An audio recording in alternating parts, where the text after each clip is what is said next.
If you're going through a breakup, you're seeing lots of videos about going no contact. You're trying to figure out what to do with your ex. And there's a fundamental misunderstanding about going no contact that I want you to understand so you don't fuck it up. And that is that in no contact, you should ignore your ex. You should not do that. In other words, we want to be talking with your ex, but only in no contact insofar as they're not contacting you first. Okay? So the point of no contact is not for you to grow, for them to grow. Like, they're not going to grow. They broke up with you instead of communicating with you. Come on.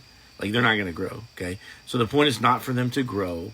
It'd be nice if both of you did. That'd be great. But from a getting back together perspective only, okay? Not about what's right, what's moral, what's ideal. But from a getting back together perspective only, a results perspective, the time apart is only enough it's only, supposed to, the use of it is to draw them back in.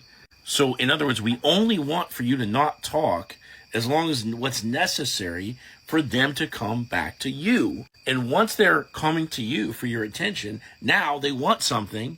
Now you can game them. You can have fun with them. You can, follow the principles that I teach, and you can pull them back in.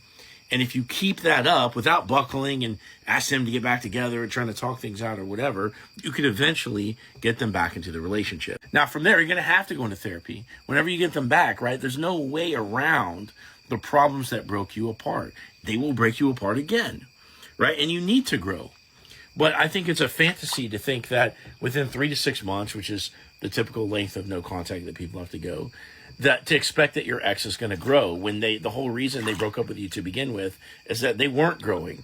Most people that prematurely end a relationship are going to go distract themselves with work or drinking or friends or travel or sleeping around or some new relationship.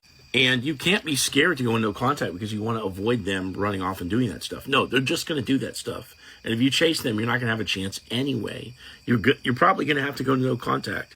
But when you're in no contact, we want your ex messaging you. We want you answering their messages. We just want you doing in such a way that gives you the power. And this is why I teach a concept called active no contact. And that's what I want to teach you.